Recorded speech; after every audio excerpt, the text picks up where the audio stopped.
Joining me is Edgar Street, Jan Klukowski. How on earth has that game ended up goalless? Yeah, again, scratching my head, as I said on Tuesday. Plenty of chances again. I think, once again, we've matched our chance creation from Tuesday with 16 attempts on goal. We've hit the bar, their goalies made good saves.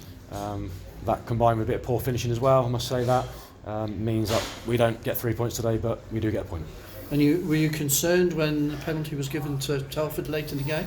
Yeah, because I didn't think our performance deserved that. I think it would have been hugely disappointing if we were on the back end of a loss, considering what effort the players have put in and again how they've played. So well done to Dino, he's done his homework, it's a great save, and then I thought that gave us a real lift and a bit more belief that we could go on and get the winner, but just ran out of time. The penalty itself, what did you make of that? I couldn't see it, there was 3 or 4 bodies in front of me, kind of a little bit of a melee. The ref decided, and then fortunately for us, Dino stepped up. You went from the start with pace again up front, Miles down the middle, and that seemed to really work, but without getting, hitting the back of the net. Yeah, I thought Miles was outstanding. His performance was electric again. I thought he caused them problems all afternoon, and I'd just like him to get a few more goals to, give him those goals that his performances deserve, really. Ryan was a threat again. He's had a couple of chances today. Their keeper's made a great save, and then he probably should score at the end. But look, the boys are trying. What we do have now is a week with no midweek fixtures, so we can really get some work in on the training pitch rather than just doing rest and recovery sessions. We can try and get the boys in some rhythm and getting used to hitting the back of it again. Kane Thompson-Summers came off at half-time. What's the news there? I think he was on the back end of a poor challenge and he just rolled his ankle, so we're hoping it's only going to be a week or so. Some of the players might be back in contention for next week who are on the sidelines at the minute. Yeah, a couple will return to training next week, so Luke Haynes, Oren Penley. It was great to have Harry Pinchard back involved, and I thought he did well when he came on. So yeah, to have those boys back, fresh faces with fresh energy, should stand us in good stead. What's your assessment for the next 8 games? Just 8 games left for Hereford. Are you setting a points target? How's it going to work from a coaching perspective? I'd like to score a goal first and foremost. And I think once we do that, then I just think it will relieve a little bit of pressure, and the boys will flourish from that point. We're always going to win games. We tried to win on Tuesday away at Chorley, and we were outstanding. We tried to take the game here to Telford again, and rightly so, because where they are in the league, and we should be looking to win all of our home games.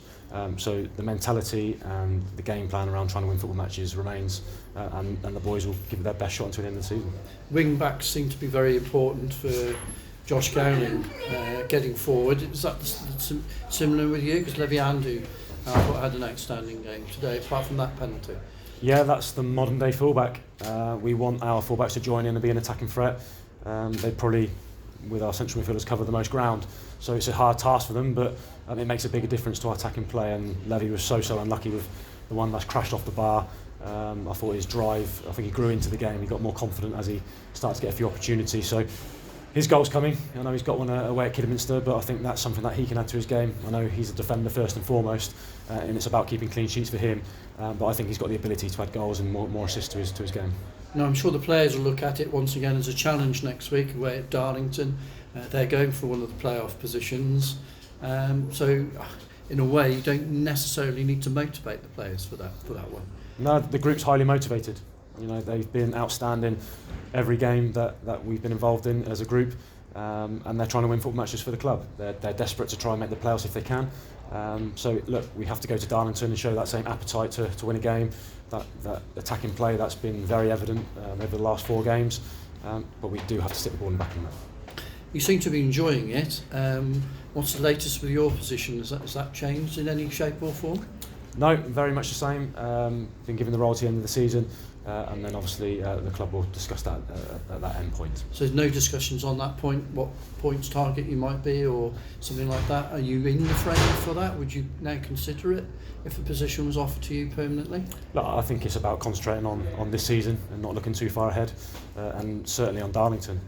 We have to find ways to score goals to win football matches, and that's what our sole focus will be going forward. But you don't rule yourself out of being in the frame if it was offered? I'll be honest, I've not even thought about next season. I've got a couple of full-time roles myself and 2 children. I'm just focusing on what the here and now is. Thanks for your time. You're welcome.